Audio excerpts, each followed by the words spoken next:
Messieurs, bonjour. Bonjour. Avec moi, Philippe Barré, vous êtes architecte.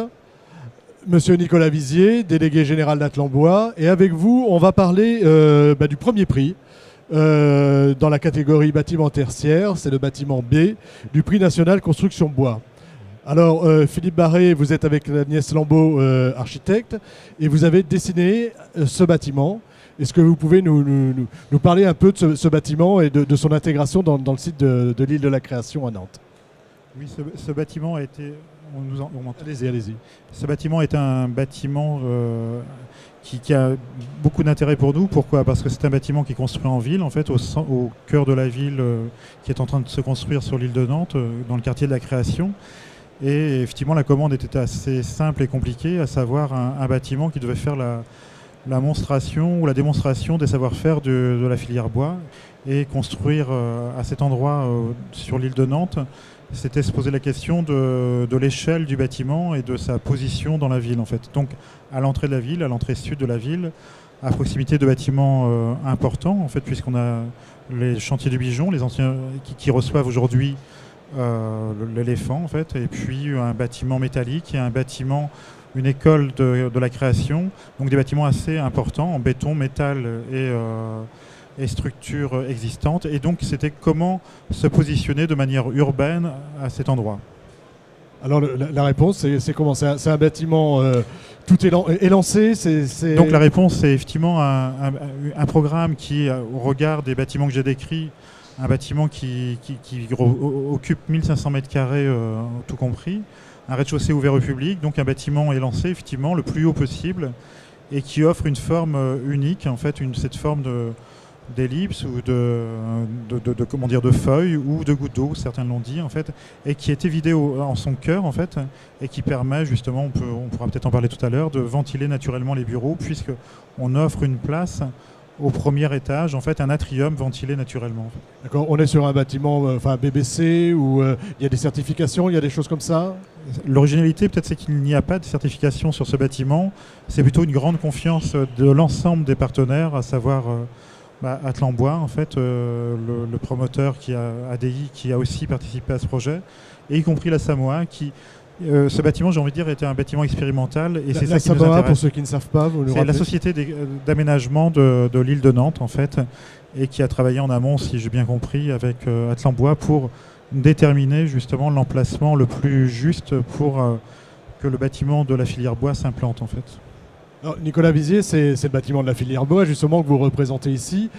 La genèse de ce projet, pourquoi un projet comme ça, au centre... sur l'île de la Création à Nantes, pourquoi un tel projet? Alors déjà, ce projet, je dirais, il remonte à une douzaine d'années. Il nous a fallu plus de 10 ans pour arriver à le construire. L'idée, c'était au départ l'association Atlambois, qui représente toute la filière de l'amont à l'aval, donc les forestiers, les scieurs, les constructeurs, le bois énergie, n'avait pas de lieu emblématique pour expliquer ce qu'on fait toute la journée, c'est-à-dire fédérer des professionnels et communiquer sur la filière. On n'avait pas de lieu, on était dans un bâtiment qui n'avait pas d'intérêt, qui était en béton, qui était perdu, voilà. Donc le projet de départ, c'est de dire on va rassembler les acteurs de la filière bois des Pays de la Loire, on va les mettre ensemble et on va être beaucoup plus visible. Alors la question, c'est pourquoi on fait ça en ville ? En effet, on s'est posé la question parce que quand on a cherché au départ des aides et financements, l'État nous avait dit faites ça au milieu de la forêt, on va vous aider. Mais ce n'était pas du tout notre projet. Notre projet, c'était de pouvoir montrer au plus grand nombre... C'est d'être très visible. C'était de pouvoir montrer à 550 000 habitants d'une grande métropole, de Nantes Métropole, qu'on pouvait mettre du bois en ville. Voilà, dès le départ, moi j'avais cette idée-là d'être en centre-ville. Alors, il y a aussi une autre idée derrière ce projet qui est sous-jacente, c'est l'idée de construire avec des bois locaux. Alors, comment aussi, là, vous êtes parti sur cette idée de construire avec des bois locaux et qu'est-ce qu'on va trouver comme type de bois? Parce que je sais que ça va jusqu'à l'aménagement, jusqu'au mobilier. Alors, j'ai envie de dire, c'était une évidence, puisqu'on est Atlambois, on est la filière bois en Pays de la Loire, je n'allais pas construire avec du bois qui venait d'ailleurs, si vous voulez. C'était de le faire avec nos acteurs. On a plus de 400 adhérents à Atlambois. Donc des bois locaux, des bois français, c'est travailler avec notre matière qu'on travaille tous les jours. Donc dans le bâtiment, qu'est-ce qu'on retrouve comme essence? Déjà sur la structure, on s'est posé la question comment on va faire la structure. On avait pensé à la faire en pain maritime, en Douglas. Elle est essentiellement, on a donc un système de portique qui est en Douglas, mais avec une originalité. C'est ça aussi l'intérêt de ce projet, c'est qu'il a évolué au fil du temps. C'est que le bureau d'études structure nous a proposé de faire à l'intérieur des fourrures en chêne. Donc on a une structure mixte Douglas chêne. À l'intérieur, en aménagement intérieur, je voulais absolument que le peuplier soit très présent parce qu'en région Pays de la Loire, on a beaucoup de peupliers.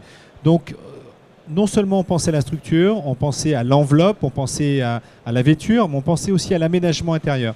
Donc, on a essayé de mettre en avant toutes nos essences prioritaires. Toutes les essences. Peuplier, chêne, Douglas, on retrouve du pain maritime. Et puis après, on s'est amusé, quitte à créer même une matériothèque pour pouvoir montrer un certain nombre d'autres essences. Donc, on a essayé d'être assez large, de telle façon que ce soit une évidence et quand on visite le bâtiment, on comprenne ce qu'on était en train de faire. Alors, c'est un bâtiment vitrine hein, de la filière et du savoir-faire. Vous, architecte, comment vous l'intégrez à votre projet ? Nous, en fait, ce qui était important en fait, par rapport à cette idée de vitrine, c'était vraiment que la structure soit l'expression, enfin que la forme architecturale soit égale à la forme constructive, en fait, donc, ou inversement. Et donc, on est parti effectivement de choses très simples, comme ces portiques qui font 15 mètres de haut, en fait, qui reprennent l'ensemble des charges du bâtiment et qui s'organisent autour d'un vide, d'un cœur vide, et qui permettent qui s'organisent comme ça, qui s'implantent et qui viennent montrer comment le bâtiment est fait. En fait, on a toujours voulu que la structure soit lisible. C'est-à-dire qu'on voit le squelette, où qu'on soit, on voit le squelette du bâtiment. Le squelette est toujours visible, il est compréhensible par l'ensemble des personnes qui viennent visiter ce bâtiment. C'est-à-dire que c'est aussi un bâtiment un peu pédagogique. On peut comprendre la descente de charge, on peut comprendre comment le bâtiment est construit et on peut comprendre aussi ce qui est en plus dans le bâtiment. C'est-à-dire que toutes les parties blanches, par exemple, sont en placo-plate, par exemple, peint en blanc. Ça veut dire que ces éléments-là ne sont pas porteurs. Donc on a toujours dissocié la structure, l'enveloppe, et ça a été un travail qui a permis de nourrir la qualité architecturale du bâtiment, en fait. Un bâtiment dont on voit le squelette, dont on voit... Le squelette, la structure, il n'y a pas de faux, en fait, il n'y a pas de faux plafond, par exemple. La structure est complètement visible, le plancher est collaborant, en fait, et ça veut dire quoi? Ça veut dire que effectivement, il est essentiellement en bois, mais on se sert pour le contreventement de deux noyaux durs, un escalier et une colonne en V qui permettent de contreventer le bâtiment. Donc, il y a eu un travail attentif entre les bureaux d'études structure, à savoir un travail en amont en études et un travail après avec l'entreprise Axe 303 qui elle-même a intégré un bureau d'études pour pouvoir optimiser justement le rapport entre la structure bois et ces éléments, ces noyaux durs en béton, de manière à optimiser finalement le bâtiment. Alors justement sur les entreprises, Nicolas, comment elles se sont organisées pour assurer cette production de portiques? Est-ce qu'il y a eu des choses particulières qui ont été faites, des études particulières et même une organisation particulière? Alors il y a une organisation particulière, mais je dirais avant tout, l'idée de se faire ce bâtiment, il fallait un travail collaboratif. On n'aurait pas songé à Atlambois à prendre une entreprise, à lui confier toute la construction du bâtiment. Donc déjà, il y a plusieurs entreprises, 5 qui ont travaillé sur le lot structure enveloppe. Et il y a eu ce travail d'organisation parce qu'ils n'avaient pas... C'était quasiment le premier chantier qui faisait de la sorte. À 5, comment s'organiser pour que certains montent les portiques, d'autres amènent les murs qui étaient déjà faits, qui étaient déjà fabriqués en atelier, des planchers qui étaient aussi fabriqués. Donc il y a eu toute cette coordination qui s'est faite.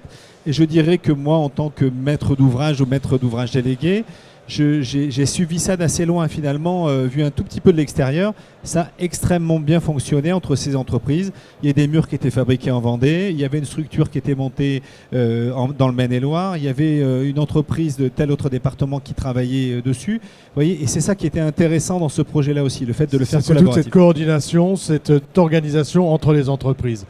Vous-même, architecte, vous avez participé à tout ce travail de coordination ? On a évidemment travaillé sur ce travail de coordination. Pourquoi? Parce qu'on a d'abord étudié ce projet en études avec les bureaux d'études et après lancé un appel d'offres. Et au cours de cet appel d'offres, comme on était en appel d'offres privé finalement, on a pu rencontrer les entreprises et mettre et optimiser ce bâtiment. Donc on avait 2 entreprises majoritairement en fait qui nous ont apporté des solutions. on a été entre guillemets arbitre, de manière à conserver. Pour nous, ce qui était important, c'était de dire effectivement, ce bâtiment, on doit avoir la structure, on doit démontrer le savoir-faire. C'est du bois, il faut que ça se sache. Il faut que ça se sache, il faut que ça se voit. Et en plus, pour nous, quand je répète la question de construire un bâtiment public finalement dans la ville, c'est assez exceptionnel. Il n'y a pas tant de bâtiments que je connaisse. Moi, je parle toujours du bâtiment de Quimper, du théâtre de Quimper qui avait été par Michelin à l'époque, en fait. Et aujourd'hui, c'est un bâtiment, je pense, qui a un statut public dans la ville, ou en tous les cas, s'il ne l'a pas, il va l'avoir demain, puisque c'est l'entrée, comme je le disais en préambule, de l'entrée dans la ville. Et cette forme singulière, c'est aussi un bâtiment qui forme îlot, en fait, autour duquel on tourne, autour duquel, en fait, cette forme a une qualité, c'est que ces ventelles en bois qui protègent aussi les bureaux du rayonnement solaire, eh bien, on peut penser que ça va vieillir de manière harmonieuse et de manière cinétique, en fait. Et donc, c'est vraiment un bâtiment expérimental, en fait, sur le vieillissement du bois, sur la ventilation, sur la structure, et peut-être même sur la forme et sa position dans la ville. Et sa position dans la ville, et sa une forme position de dans la ville. signal. Oui, de signal. Moi, j'appelle ça une borne urbaine, en fait, mais dans le bon sens du terme. On n'est pas question de coller des affiches dessus, c'est plutôt lui-même. Et c'est une manière aussi de faire politesse aux bâtiments qui existent déjà sur place, puisque cette forme sinueuse, comme ça, permet de découvrir les bâtiments qui existaient déjà, en fait.